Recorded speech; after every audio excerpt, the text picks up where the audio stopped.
Hi welcome back to our channel. Good morning guys. ఈరోజు video వచ్చేసి Friday morning routine చూపిస్తాను, వచ్చేయండి. నైటే కిచెన్ అంతా క్లీన్ చేస్తాం కాబట్టి కిచెన్లోకి రాగానే చాలా ప్రశాంతంగా అనిపిస్తుంది.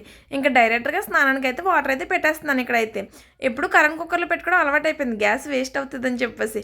ఇంకా నిద్ర మొత్తం వదలక ఎంత నడిచినా గాల్లో తేలినట్టే అనిపిస్తుంది. అందుకే ఫేస్ వాష్ అయితే చేసేసుకుంటాను. ఫ్రైడే కదా, పూజ చేసుకోవాలని చెప్పేసి కొంచెం తొందరగా లేస్తాము. 6 అయింది, ఇంకా సూర్యుడైతే రాలేదు.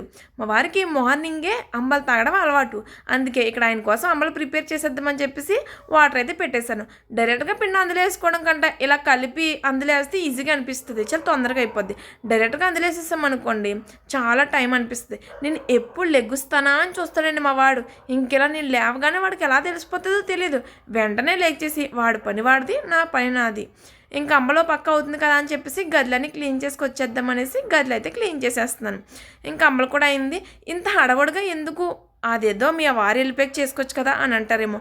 ఎందుకంటే ఇంకిద్దరం కలిసి చేసుకుంటే పూజ బాగుంటుంది కదా, ప్రశాంతంగా అనిపిస్తుందని చెప్పేసి ఇంకెంత టైం అయినా పర్లేదని చెప్పేసి ఇలా హడవడగానే మార్నింగ్ చేసేస్తాం.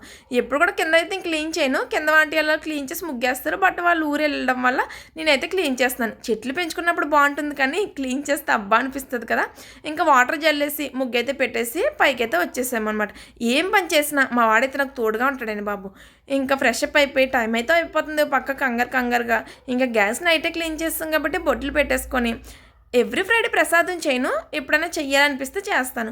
ఊరెళ్ళి చాలా రోజులు అవుతుంది, దండం పెట్టుకుని కూడా చాలా రోజులు అవుతుందని చెప్పేసి రోజైతే ప్రసాదం చేద్దామనిపించి ప్రసాదానికి అయితే ప్రిపేర్ చేస్తే బయట ఇలా గడప దగ్గర అయితే ముగ్గు అయితే పెట్టడానికి వచ్చేసాను బయటకు. నేనైతే ఇక్కడ తులసికోట ఉండేది, ఊరు వెళ్ళడం వల్ల పాపం ఎండిపోయి అదైతే చాలా దారుణంగా తయారైంది. పైన పెట్టిన వాటర్స్ని ఏమొద్దో చూడాలి. ఓ పక్కన ప్రసాదం అవుతుంది, మా వారికి అంబలు చల్లగా అయిపోయిందని చెప్పేసి పెరుగు కలిపి పక్కన పెట్టాను. దండం పెట్టుకున్నాక తాగుతారు కదా అని చెప్పేసి. ఇంకా హడవడి ఆయన కాలేజ్ 8కి టిఫిన్. ఇంక ఈ రోజైతే టిఫినే వెళ్ళదు, తినేద్దామని ఫిక్స్ అయిపోయాం. ఎప్పుడు కూడా ఫ్రైడే టిఫిన్ అంటూ స్పెసిఫిక్గా వేయను, అంటే ఏ ఉప్మాయో అలా సింపుల్గా అయిపోయేదే ఎంచుకుంటాను అనమాట. లేదంటే ఇడ్లీలు కట్టంటే అసలు అవ్వదు కదా, చట్నీలు కట్ట చేయాలంటే మార్నింగ్ 8 కంటే కాలేజ్ పూజ అంతా అయ్యి స్నానాలు చేతిలోకి చాలా టైం అయిపోతుంది. ఇంకా కంగారుగా ఇంకా ప్రసాదం అయితే చేసాను. పాపం డ్రై ఫ్రూట్స్ ఏం లేవు ఈరోజు. ఇంకా అలా పరవాన్నం చేసేసి ఇంకా పెట్టేసుకొని దండం అయితే పెట్టేసుకున్నాం. ఇంకా ఆయన కూడా పరవన్నమే తినేసి అంబలు తాగేసి మా సార్ అయితే కాలేజ్కి అయితే స్టార్ట్ అయిపోయారు. 8 కదా, ఆయన వెళ్ళాక అమ్మయ్య అనిపిస్తుంది. ఇంకొంచెం చూసారా, ఆయన వెళ్ళడం కూడా చూపిస్తున్నాను. ఇంకా ఆయన వెళ్ళిన తర్వాత పువ్వులు అయితే పెట్టాను. బట్ ఏంటంటే ఇంకా మిగిలిపోయినని చెప్పేసి బయట అమ్మవారి ఫోటోకి కూడా వేద్దామని చెప్పేసి నేనైతే కూర్చొని మాల కడుతున్నాను. మా వాడు స్కూల్కి పక్క టైం అయిపోతుంది. వాడు స్కూల్ వచ్చేసి 9కి.